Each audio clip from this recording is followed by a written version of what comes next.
Hi, I'm Steve Farrell, the Worldwide Executive Director for Humanities Team, and welcome to this keynote with the Reverend Dr. Iyanla Vanzant. Iyanla Vanzant has overcome overwhelming personal difficulties to become a lawyer, minister, talk show host, best-selling author, and national advocate for literacy. Through her self-named Dark Valley experiences, those that, like real valleys, are necessarily traversed on the path from one mountain or peak to the next, Vanzant has emerged at a far different place from where she started, and with a far more positive perspective on life than most anyone could imagine. Emerge magazine has hailed her as one of the 4 most dynamic African-American speakers in the country. I know you're going to enjoy this 30-minute keynote with Iyanla Vanzant. As we get started, I'd like to thank all the people participating today on the Amplifield platform by phone, webcast, and replay. We have an enormous audience who have registered for Global Oneness Day and who are participating live during today's program. I also want to thank the thousands who are participating in on-the-ground programs, including church events, programs in Mexico and Argentina, global rhythm circles, and other community events. This is our 7th year celebrating Global Oneness Day, and we've grown our number of registrations and listeners each year. Over 200,000 have registered to participate during this time frame. Thank you to each of you for helping Global Oneness Day become our Earth Day for an awakened humanity. Okay, I'm going to introduce our special guest now. From welfare mother to New York Times best-selling author, from the Brooklyn Projects to Emmy Award winner, from broken pieces to inner peace, Iyanla Vanzant is one of the country's most prolific writers, public speakers, and among the most influential, socially engaged, and acclaimed spiritual life coaches of our time. Executive producer and host of the breakout hit, Iyanla, Fix My Life on OWN, Oprah Winfrey Network, Iyanla Vanzant's focus on faith, empowerment, and loving relationships has inspired millions around the world. The author of 16 books, including an astounding 5 New York Times bestsellers, Iyanla's work has been translated into 23 languages and has sold over 8 million copies. With her no-nonsense approach and underlying message of live better by loving yourself, Iyanla has ignited the universal spark of self-discovery. And welcome to Global Oneness Day, Iyanla. It's great to have you with us. Thank you. How are you? We're great, and it's wonderful to have you here with us during Global Oneness Day. Again, of course, you were with us last year, and thanks so much for being here. I'm going to just jump right in because we've got so much ground that we can cover, and during this 30-minute keynote, Iyanla, let me just walk in the first question. If you could, share what oneness means in your own words, and give us maybe a few examples of how a person can live in oneness in their daily life, especially when we see so much news lately that pulls us away from that. Mm-hmm. Well, in my heart and mind, I see oneness as my connection to all things, to all people, in all places, at all times. I believe in my own spiritual foundation that there's only one mind, there's only one life, there's only one spirit, and that oneness is life, that oneness is how we remain connected by breath. So everything that I see, everyone that I see, is a part of that one life, that one spirit, that one breath, if you will. We are all different expressions of the oneness, but we are all connected through the essence and the energy of life. When we look around the world today, I know that it's hard to say that has nothing to do with me, or I don't understand why that's going on. But when we examine our own consciousness and our own state of being in our own way, I promise you we can find an element and essence of who we are in everything. And the breakdowns in our government represents the breakdowns in our families, the breakdowns in our relationships, the violence that we see very often in the world. It's a reflection of the violence that we have in our own mind, sometimes with ourselves, sometimes with other people. Countries are mad at each other, but people are mad at each other. Family members are mad at each other. And so I believe from a place of oneness, that what I see in the world is a reflection of what we individually and collectively hold in consciousness. And the way to impact and shift and transform our world is for each of us to clean up our consciousness and our hearts about how we treat one another and how we treat ourselves. Oh, yeah, I love that. That there's this whole shadow almost as we look out on the world, and instead of trying to push it away or deny it, to look within and to say, what part of this is mine, and to heal that and to do that together. I love that. And what a great invitation here during Global Oneness Day.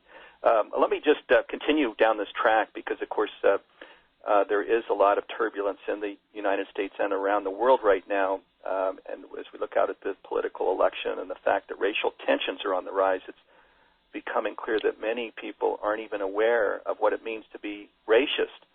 How can we frame this in a way that our spiritual community can understand, and how can we think we can, and how do we put oneness to work here? Mm-hmm. Well, that's a big question.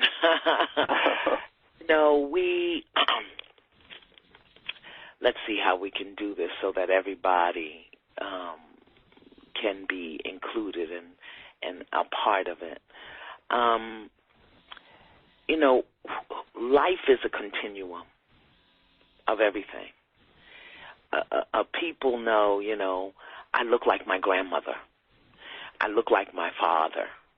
I carry, a family genetic code. Well, we also carry a social genetic code. And that social genetic code, that political genetic code, is a reflection of what our ancestors or our grandparents, great-great-great-grandparents experienced and how they lived. So just because we don't know anything about slavery, the Holocaust, racial division, we haven't experienced it in our lives, but I believe there is a cellular memory. When we talk about race, slavery is probably one of the greatest marks of shame on our society. We think that we could legislate it away, but you can't legislate people's hearts, and you can't legislate their cellular memory. I believe that until we really look and address the experience of slavery and racial division in this country, we are not going to be able to address the fallout of it that we are experiencing now. There is a racial divide. It was not legislated away. And the cellular memory of our greatest ancestors in this country is still alive in our being, the same way the shape of our nose, the color of our hair, the color of our eyes is alive. I was thinking the other day, everybody is doing this DNA record, the looking to see what your ancestry was and sending off to get the report. They're looking at where they come from, but are they looking at the experiences that their ancestors had, that they carried in their cells, that they lived and practiced and participated in? Are they looking at how that is manifesting today? So the experience, the racial divide that we see in the world today is a function of the fact that we haven't acknowledged fully, authentically, the impact that our history is having today. And we have to do that without the shame, without the guilt, without the anger, but to look at it and to examine how that history is still manifesting today. It begins with telling the truth. There is a racial divide.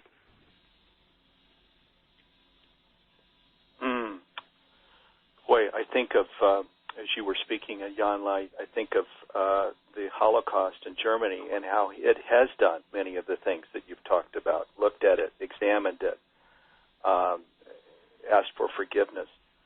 And yet we haven't stepped into that here in the United States, as you mentioned. And that's all out ahead of us. And until we do that, we won't get to healing. We won't get to the oneness that we all want for our society here in the United States. Yes, thank you. And that's a unique perspective that we're bringing into Global Oneness Day. I want to just stay with this because, of course, there is so much racial tension, not only here in the United States, but, of course, with immigration in Europe.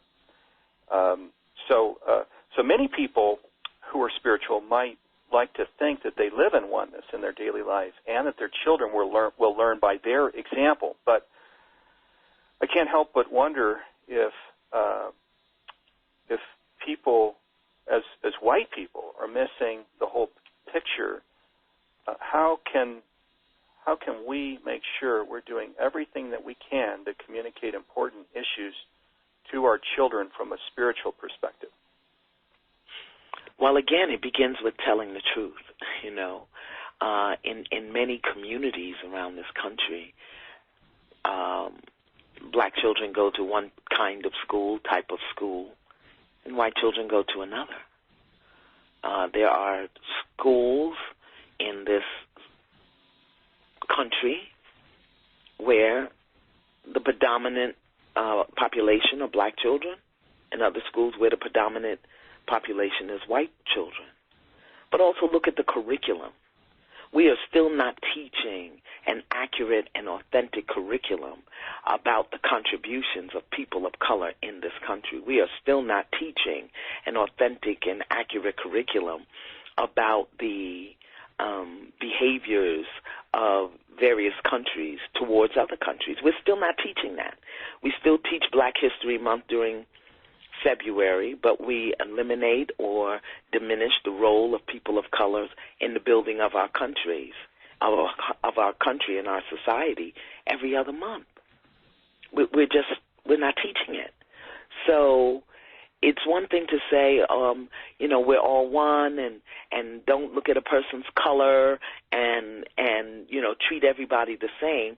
But what is stirring up in the individual cellular memory, that's number one, and number two, what they are being taught, and number three, in the environment in which they are taught.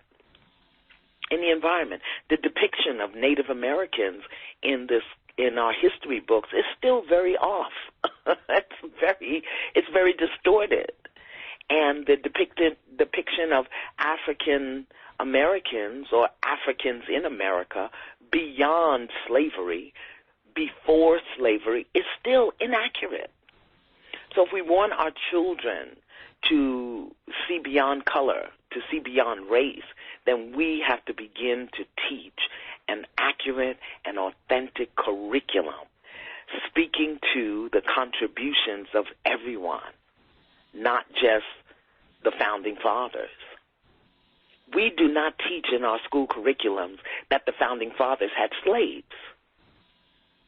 and that the children born of those Founding Fathers are denied. We don't teach that. Why not? Why don't we teach that? Because it carries so much shame. And we haven't yet learned the language that we can present this truth without anger, without judgment, without shame and guilt and fear. So we are still teaching a distorted curriculum. And while our children may play together, and while they may date as teenagers, we got to remember the cellular memory. We have to remember that. And we have to address the inequalities that still exist in this country because of the history of the people in this country. So important, Iyanla, and I'm wondering here, of course, just this discussion where we talk about Africans in America, Native Americans, and these depictions that are inaccurate, these things that we have stepped away from because of shame. I'm wondering, this is a wonderful start because we're creating awareness right here, right now. But is there anything, an intention, anything experiential, a prayer, a meditation? Is there anything you'd like to share that might be healing just as a way of starting down this path that, of course, we're going to need to spend a lot of time on together here in the United States to heal this. But is there some small thing we could do here now? Well, I can tell you what I did as a person of Native American, African, and Latin descent. I've got it all. And I'm not talking 5 generations away. My mother was second generation African born in this country. My grandmother, my paternal grandmother, was born on a reservation. And on my father's side, they were Cuban. So, I mean, it's right up in my face, all of the lands. And my paternal great-grandfather, my father's father, was mixed race, born of a sharecropper and a white farm owner. What I had to do, personally, was in my own private time and way, through meditation and prayer, was ask the Holy Spirit to show me where I was in denial, where I was in shame, guilt, and fear, and where I was in anger about other races and other people. I was a Black Panther as a young adult. I was a Black Panther. I was a cultural nationalist. And when the doctrines and philosophies that I was taught and that I lived no longer served my intentions of peace and love and oneness, I had to do what I call self-correction. And I had to ask, show me where I'm prejudiced. Show me where I'm judgmental. Show me where I am seeing separation. Show me where I'm seeing separation. That was my own personal work.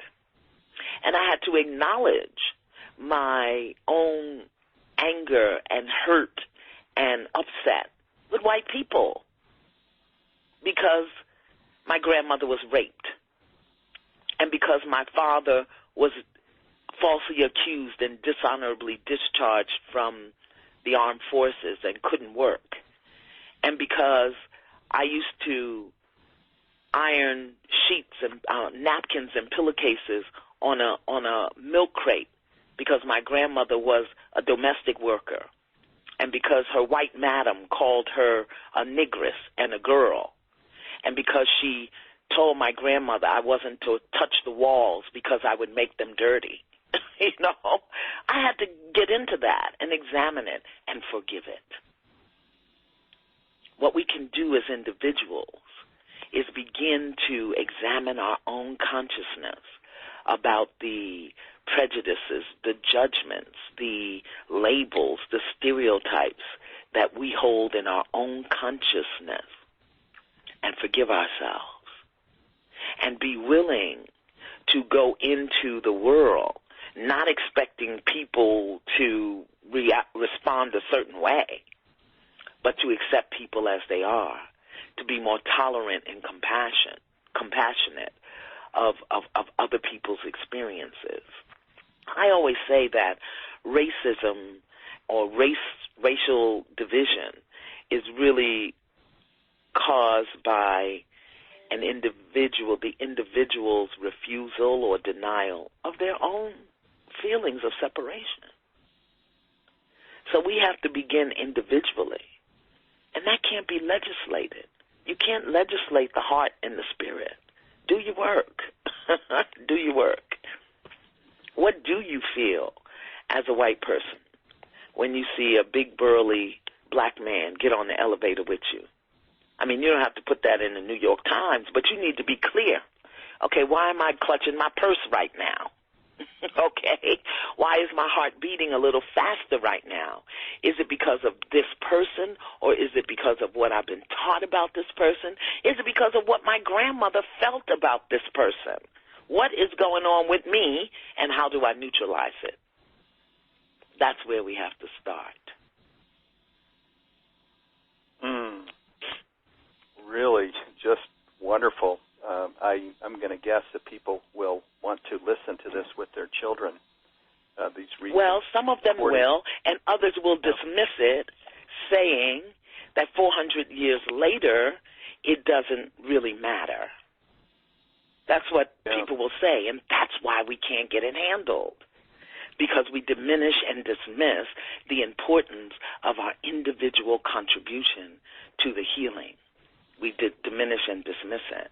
You know, the fact that we just had our first African-American president when African-Americans built the White House, that's a problem. That's a problem. The fact that this president was probably belittled and called more names and treated more poorly than any president in the history of this country. The fact that our first lady has been labeled as an angry black woman, and that we haven't opened our mouths and said anything. That's a problem. Mm-hmm. Yes, it is. Fortunately. And it's not an accusation. It's not an accusation at all. And that's what happens. The shame, the guilt, the self-righteous rationalizations of our ancestors will come up in our experience, in our cells, in our molecular structure when we hear things like this. And then we go into denial and fear, and we won't really look at it. I can tell you that there was a long period in my life where I had no compassion, acceptance, tolerance, love for white people. I didn't, because I saw them as different and separate and mean. And I had to heal that within myself. Now I don't look at color, I look at heart. I look at energy. Yeah, only after all of the work that you did, and how many of us, if our grandmother was raped, that was one of 20 things that you shared happened. How many of us could have that happen and not be impacted by that in a huge way? So thank you for just sharing so personally. And again, I think, wow, this is wonderful. Unfortunately, in public discourse, this is something that's getting attention. That we must address these inaccuracies around African Americans and around Native Americans. And Latin Americans. Latin Americans right now. My God, or Latino, the Latino population in general. But we won't be able to bring it forward publicly until we have the courage to do it privately, until we have the courage to really address the perceptions, the stereotypes, and the inaccuracies that we hold privately. We're not going to be able to have it. Let's take, for example, the whole notion of Black Lives Matter that grew out of the killing of Trayvon Martin in Florida. And it became a slogan, a movement, and a way to address the issues, Black Lives Matter. Well, the first thing people say was, well, all lives matter. Well, absolutely. But all people are not being gunned down in the street. Well, look at how they behave. Look at what they do. They have on hoods. Their pants are hanging down. They've got those dreadlocks, blah, blah, blah. We look for reasons to avoid, diminish, dismiss, and deny Black Lives Matter. It doesn't mean that all lives don't matter. It doesn't mean that. And to say that diminishes the issue. We have to say Black Lives Matter so that we can begin to bring awareness to how Black men, Black women, the Black community is perceived. We have to do that. It doesn't mean we don't care about other lives. But of the 568 people that have been killed by police officers in the past 2 years, they were Black. We're not saying white lives don't matter. We're saying let's look at this phenomena of young Black men being killed. Well, they're all in prison. They're all criminal. That's because they're not taught authentic history, or accurate history. That's because it's quite acceptable for there to be hundreds and hundreds of black schools where children share books, where the paint is peeling off the walls, because some of the majority of the parents are immigrants or don't vote or whatever it is. We got to look at this thing without guilt and shame and anger. We created this. We did. So we are going to have to be the ones that resolve it and bring it to bear. Yes, we are. And hopefully Global Oneness Day is playing its role in this. And as you're sharing, it's something that on one level, oneness, of course, is that we're all a cell in this body of the divine, of the earth, of the universe. And we see this notion that they're different color cells, yellow and black and red and white, and we're all, of course, equal. And we're all actually sons and daughters of the divine, of expressions of the divine. On one level, it's as simple and easy as that. On another level, which is the level we're discussing, the level of the street, at the level of where we are now, at the level of the tensions and the stress and the fatigue that we can see and feel now, there's all of this work to do, both personally and collectively. And there is, as you mentioned, we can't legislate a way out. No. That happened. The legislation, at least some of the legislation, has already here in the United States been passed and approved by Congress. But that doesn't heal this. And thank you for taking us through this personal process, personal and collective process, that is really the only way through. It's the only way to get to the other side, which is why you're really sharing and highlighting the important parts of this and what you did personally, which I found to be so powerful. Gosh, this 30 minutes has gone real. Iyanla, we just got a couple minutes, and I'm going to need actually almost 2 minutes. Just in like 30 seconds or a minute, how can people follow you, and is there any last little quick inspiration that you want to share? I think, candidly, what you've shared already has touched people deeply. I know it's touched me deeply.